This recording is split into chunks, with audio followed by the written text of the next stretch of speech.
తాకట్లో ఉన్న బంగారాన్ని విడిపించలేక వడ్డీల మీద వడ్డీలు కడుతూ ఇబ్బంది పడుతున్నారా? అయితే ఇప్పుడే సంప్రదించండి శివ గోల్డ్ కంపెనీ. మీ నమ్మకానికి మా హామీ శివ గోల్డ్ కంపెనీ. శ్రీవారి ఆభరణాల తనిఖీల్లో తేలిన తరుగును రికార్డుల్లో నమోదు చేయడానికి టీటీడీ పాలక మండలి గ్రీన్ సిగ్నల్ ఇచ్చింది. ఆభరణాల్లోని రాళ్లు, ఇతర భాగాల నష్టాన్ని బాధ్యులైన అధికారుల నుంచి వసూలు చేసేందుకు అనుమతించింది. శ్రీవారి ట్రస్ట్ నిబంధనలను సడలిస్తూ ఇకపై ఇతర రాష్ట్రాల్లోని ఆలయాలకు నిధులిచ్చేలా తీర్మానించింది.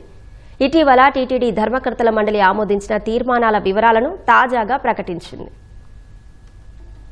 విదేశాల్లో టీటీడీ ఆలయాలు, ఆస్తుల విస్తరణ దిశగా టీటీడీ అడుగులు వేస్తోంది. UK, Germany, Sri Lanka, Australia, Netherlands దేశాల నుంచి వచ్చిన విజ్ఞప్తుల మేరకు విదేశాల్లో లాభాపేక్ష లేని సంస్థలను రిజిస్టర్ చేసి టీటీడీ సొంత నిర్వహణ పద్ధతిలో ఆలయాలను నడపాలని నిపుణుల కమిటీ ప్రతిపాదించింది. దీనికి కేంద్ర ప్రభుత్వ అనుమతుల కోసం నివేదించాలని టీటీడీ ట్రస్ట్ బోర్డు సూచించింది. టీటీడీ పరిధిలోని 81 ఆలయాల్లో 2024-25 సంవత్సరానికి స్వామి అమ్మవార్ల ఆభరణాల్లోని రాళ్లు, ఇతర భాగాలు పోయినట్లు గుర్తించారు. ఆ నష్టం మొత్తాన్ని 6 నెలల్లోగా బాధ్యులైన సిబ్బంది నుంచి వసూలు చేయాలని ట్రస్ట్ బోర్డు ఆదేశించింది.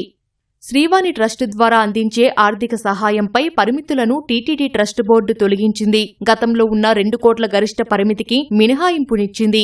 ఏపీతో పాటు ఇతర రాష్ట్రాల్లోని ఆలయాలకు, దేవాదాయ శాఖ పరిధిలో లేని ఆలయాల నిర్మాణాలకు, పురాతన ఆలయాల పునరుద్ధరణకు ట్రస్ట్ ద్వారా నిధులు ఇచ్చేందుకు ఆమోదం తెలిపింది. ఈ పనులకు 25% ప్రజా విరాళం ఉండాలనే నిబంధనను పెట్టింది. ట్యాంకర్ల ద్వారా వచ్చే నెయ్యిని 100% నాణ్యతా పరీక్షలు చేసిన తర్వాతే పంపిణీ చేసేందుకు వీలుగా సేలంకు చెందిన సెయిల్ సంస్థ నుంచి నామినేషన్ పద్ధతిలో 240 స్టెయిన్లెస్ స్టీల్ కంటైనర్లను 23,55,600 రూపాయలతో కొనుగోలు చేయడానికి నిర్ణయించింది.